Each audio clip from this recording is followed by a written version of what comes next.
Hello नमस्ते आशा दिपशाली ब्लगमा यहाँहरू सबैलाई स्वागत छ। आज चाहिँ म चाहिँ कोरियन किम्ची बनाउन खोज्दैछु। हुन त मसँग केहीको पनि कला भनेको छैन। यो संसारमा मान्छेसँग जोसँग पनि एउटा न एउटा कला त हुन्छ नि हैन।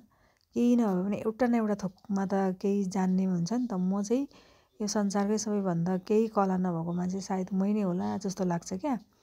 केही कला नभए पनि यसो बनाउने कोसिस गर्दैछु। अरू कुरो त झन् सधैँ छैन। यो खानेकुरा बनाउने पनि कला ढङ्ग केही छैन है मेरो चाहिँ। र पनि यसो बनाउने कोसिस गर्दैछु। कस्तो हुन्छ पनि थाहा छैन। अब यो कोरियन किम्ची चाहिँ यसो कहिलेकाहीँ कोरियन रेस्टुरेन्टमा गएर खाँदाखेरि कस्तो मिठो लाग्यो क्या। कोरियन किम्ची भनेर त्यहाँ भन्थ्यो, अरूले सुनाउँथ्यो। अनि मिठो लाग्यो। हाम्रो नेपालीहरूले खाने गुन्द्रुक जस्तै नै क्या। अब त्यो सुक्खाको गुन्द्रुक होइन, अब त्यो गुन्द्रुक लगाइसकेपछि झिकेर त्यो आलो गुन्द्रुक हुन्छ नि, त्यो आलो गुन्द्रुक चाहिँ साँधेर खाँदा कस्तो हुन्छ त्यस्तै नै लाग्यो क्या मलाई चाहिँ। अब हामी नेपालीहरू गुन्द्रुक मन नपराउने सायद कोही नै छैन होला। अब म त झन् साह्रो गुन्द्रुक भनेपछि हुर्के हुने खालको मान्छे।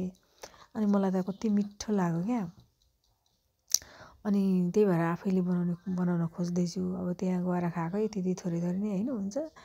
अब आफैले घरमा बनायो भने त जति भनौँ उति खान पाइन्छ भनेर बनाउने कोसिस गर्दैछु। आफूलाई खान मन लागेपछि मन परेपछि अब फेरि चासो लागिसकेपछि सबै उयो हुने रहेछ क्या। कसरी बनाउन सक्छ, के सामान चाहिन्छ त्यो सबै हेरेँ मैले युट्युब कोट्याएर। युट्युबमै हेरेको है मैले पनि। अनि खासै केही सामानहरू पनि नचाहिने रहेछ होइन। त्यहाँ हाम्रो घरमा होइराख्ने सामानहरू नै हुँदो रहेछ। अनि मैले चाहिँ आज त्यही सामानहरूलाई अब यसो उयो गरेर बनाउने कोसिस गर्दैछु कोरियन किम्ची। अनि यो कोरियन किम्ची चाहिँ खानासँग भन्दा पनि मलाई चाहिँ नुडल्समा क्या, नुडल्स पकाएर अब थोरै सुप बनाएर बनाइन्छ नि नुडल्स, त्यसमा नि माथिबाट टक्कै यो कोरियन किम्ची लगाएर खाँदा त यस्तो मिठो हुँदो रहेछ कि। अनि फेरि के भन्छ पोलेको मासुमा क्या, पोलेको मासुमा कति मिठो हुँदो रहेछ है कोरियन किम्ची चाहिँ।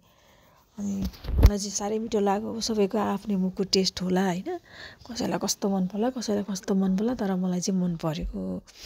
अनि त्यहाँदेखि कति साथीहरूले कोरियन किम्ची त कोरियनहरूको खानेकुराहरूमा एकदमै नभई नहुने खानेकुरा रहेछ भनेर पनि भनिरहेको सुन्छु।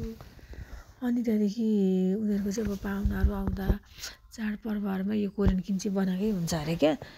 अनि मिठै पनि हुँदो रहेछ क्या। अनि मैले पनि बनाउने कोसिस गरेँ। अब कस्तो बन्छ मेरो कोरियन किम्ची थाहा छैन। यो कोरियन किम्ची चाहिँ के भन्छ हामीले बट्टामा लगाएर मुलाहरूको के अचार लगाएर राख्छौँ नि त्यस्तै क्या। यसलाई पनि बनाएर एउटा बकेटमा लगाएर फ्रिजमा राख्यो भने धेरै दिनसम्म निकाल्दै खान मिल्ने रहेछ। नबिग्रिँदो रहेछ क्या। बिग्रिन्छ होला भन्थ्यौँ, नबिग्रिँदो रहेछ यो चाहिँ। जति धेरै दिन फ्रिजमा राख्यो नि जति धेरै दिन पुरानो हुँदै गयो उति यो चाहिँ अमिलो हुँदै जाँदो रहेछ क्या। बनाएकै दिन खाँदाखेरि चाहिँ अमिलो चाहिँ हुँदैन, खाँदा पनि हुन्छ तर अमिलो चाहिँ हुँदैन है होइन। तर फ्रिजमा राखेर 2 दिन 3 दिनपछिदेखि झिक्दै खान थाल्दा हुन्छ। त्यहाँदेखि चाहिँ अमिलो हुन्छ। अनि जति धेरै दिन फ्रिजमा राख्यो उति अमिलो हुँदै जाने रहेछ क्या। यो चाहिँ नबिग्रिँदो रहेछ। अनि एकचोटि बनाएर राख्यो भने कति धेरै दिनसम्म खान सकिने रहेछ। अनि मलाई चाहिँ मिठो लागेकोले गर्दाखेरि बनाएँ मैले पनि टकटक सबै सामानहरू जुटाएर। अनि तपाईँहरूलाई पनि मनपर्छ भने बनाउनुहोस् यसरी नै। आफूले नै बनाएपछि त होइन जति मन लाग्यो उति खान पाइन्छ, जतिखेर मन लाग्यो त्यतिखेर झिकेर खान पाइन्छ नि त। अब किनेर खाएको भन्दा अब त्यही भएर मैले चाहिँ यसरी आफैले बनाउँदैछु। कोरियनहरूले बनाएको जस्तै मिठो त नहोला नि त होइन। नभए पनि यसो खान मिल्ने भयो भने भइगयो नि। किन उनीहरूले बनाएकै जस्तो त हुनु पऱ्यो र भन्ने पनि सोध्छु। अनि यो कोरियन किम्चीलाई चाहिँ यसो विचार गर्दाखेरि मैले उनीहरूको तरिकाले बन्छ कोरियन किम्ची हाम्रै नेपाली तरिकाले बनाउँदा पनि हुन्छ होला जस्तो लाग्यो क्या। अब हामी नेपालीहरूले खाने नै सामानहरू राखेर बनाउँदा पनि झन् उनीहरूको भन्दा मिठो हुन्छ होला जस्तो लागेको चाहिँ मलाई चाहिँ। तर बनाइ चाहिँ हेरेको छुइनँ मैले, तर मलाई त्यस्तो लागेको चाहिँ छ है।